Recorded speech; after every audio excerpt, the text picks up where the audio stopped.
जय श्री राम, जय पंचमुखी हनुमान। दोस्तों, मेरे डेली व्लॉग में आप सभी यूट्यूब दोस्तों का दिल से स्वागत करती हूँ। दोस्तों, प्लीज मेरे चैनल को लाइक, सब्सक्राइब, कमेंट्स, शेयर करके अपना प्यार और सपोर्ट दें। धन्यवाद। आज मैं आपको पंचमुखी हनुमान जी की कथा सुनाने जा रही हूँ, तो ध्यान से सुने। पंचमुखी हनुमान जी का स्वरूप और उनकी कथा अत्यंत महत्वपूर्ण है, क्योंकि यह भगवान हनुमान के अद्वितीय पराक्रम और आध्यात्मिक शक्ति का प्रतीक है। पंचमुखी हनुमान जी के 5 मुख, उनकी 10 भुजाएं और प्रत्येक मुख से जुड़ी विशेष शक्तियां हमें ये समझाती हैं कि अलग अलग दिशाओं और गुणों के साथ भगवान हनुमान अपने भक्तों की हर प्रकार से रक्षा करते हैं। 1. पूर्व मुख वानर रूप, यह उनका मुख्य स्वरूप है। ये रूप भक्तों को भक्ति, साहस, बल और ऊर्जा प्रदान करता है। ये रूप सत्य और धर्म का पालन करने की प्रेरणा देता है। 2. दक्षिण मुख नरसिंह रूप, ये भगवान नरसिंह का प्रतीक है, जो भक्तों को दुर्जनों और बुराई से बचाता है। यह मुख शत्रुओं के नाश और संकटों से मुक्ति का द्योतक है। 3. पश्चिम मुख गरुड़ रूप, गरुड़ रूप विष और काल का नाश करने वाला है। यह मुख उन भक्तों की सहायता करता है जो रोग, विष और भय से पीड़ित होते हैं। 4. उत्तर मुख वराह रूप, वराह रूप भगवान विष्णु का स्वरूप है, जो पृथ्वी और धर्म की रक्षा करता है। यह मुख भक्तों को जीवन के संघर्षों से उबारता है और स्थिरता प्रदान करता है। 5. ऊपर का मुख हयग्रीव रूप, ये भगवान विष्णु के हयग्रीव अवतार का प्रतीक है, जो ज्ञान और शांति का द्योतक है। यह मुख भक्तों को आत्मज्ञान, विद्या और आध्यात्मिक शक्ति प्रदान करता है। पंचमुखी हनुमान जी की उत्पत्ति की कथा, ये कथा रामायण के युद्धकालीन समय से जुड़ी है। जब भगवान राम और रावण के बीच युद्ध चल रहा था, तो रावण ने अपने माया और शक्ति से लड़ाई को और कठिन बनाने की योजना बनाई। उसने अपने भाई अहिरावण को सहायता के लिए बुलाया। अहिरावण रावण का भाई था और तंत्र मंत्र में माहिर था। वह पाताल लोक का अधिपति था और उसके पास अनगिनत मायावी शक्तियां थीं। रावण ने जब देखा कि युद्ध में वह भगवान राम और वानर सेना से हार रहा है, तो उसने अहिरावण को बुलाकर सहायता मांगी। अहिरावण ने अपनी शक्तियों से यह वादा किया कि वह भगवान राम और लक्ष्मण को पकड़कर पाताल लोक ले जाएगा और उनकी बलि चढ़ाकर रावण की विजय सुनिश्चित करेगा। युद्ध के दौरान अहिरावण ने छल का सहारा लिया। उसने एक मायावी रूप धारण कर लिया और वानर सेना को धोखा देकर भगवान राम और लक्ष्मण के पास पहुंच गया। उसने अपनी माया से उन्हें बेहोश किया और पाताल लोक में ले गया।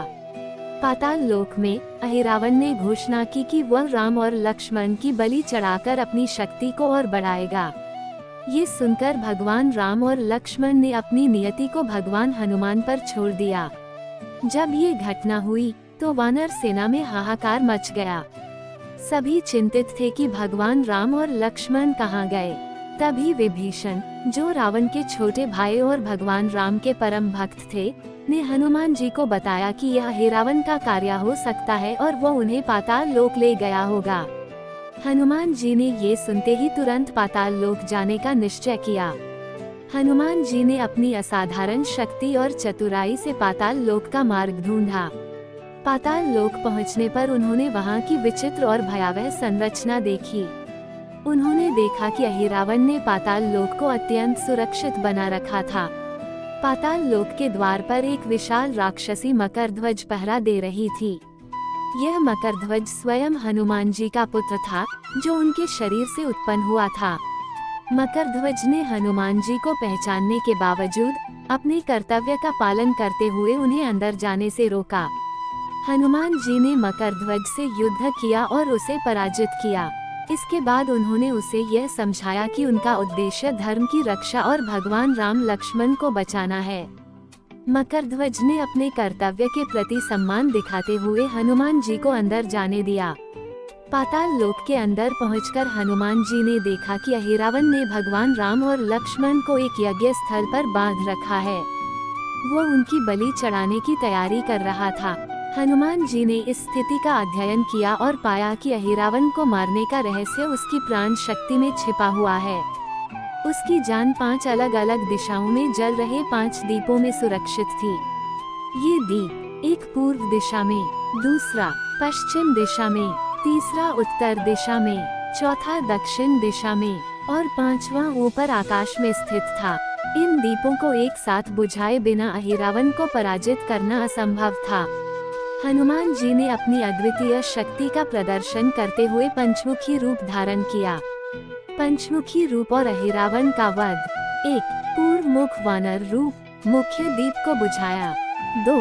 दक्षिण मुख नरसिंह रूप, दूसरी दिशा का दीप बुझाया। 3. पश्चिम मुख गरुड़ रूप, तीसरी दिशा का दीप बुझाया। 4. उत्तर मुख वराह रूप, चौथी दिशा का दीप बुझाया। 5. ऊर्ध्व मुख हयग्रीव रूप, ऊपर के दीप को बुझाया। हनुमान जी ने अपनी 5 भुजाओं से एक ही समय में 5 दीपों को बुझा दिया। इसके साथ ही अहिरावण की प्राण शक्ति समाप्त हो गई। हनुमान जी ने अहिरावण का वध कर दिया। हनुमान जी ने अहिरावण का वध करने के बाद भगवान राम और लक्ष्मण को मुक्त कराया।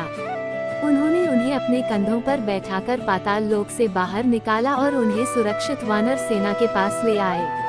इस प्रकार पंचमुखी हनुमान जी के अद्वितीय पराक्रम और भक्ति ने भगवान राम और लक्ष्मण को जीवन दान दिया। पंचमुखी हनुमान की महिमा और पूजा का महत्व। पंचमुखी हनुमान का ये स्वरूप दर्शाता है कि भक्ति, पराक्रम और विवेक से हर समस्या का समाधान संभव है। उनकी आराधना से भय, शत्रु और नकारात्मक शक्तियों का नाश होता है। पंचमुखी हनुमान जी संकटों से रक्षा करते हैं और आत्मविश्वास बढ़ाते हैं।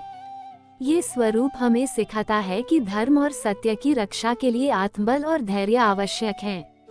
पंचमुखी हनुमान का मंत्र। ओम नमो हनुमते पंचमुखाय महाबलाय सर्वदुष्ट निवारणाय सर्वसंपत्तिक्राय रामदूताय स्वाहा। हनुमान जी के पंचमुखी स्वरूप की आराधना करने से मनुष्य सभी प्रकार के संकटों से मुक्त होकर अपने जीवन में विजय और शांति प्राप्त करता है। आप सभी का धन्यवाद।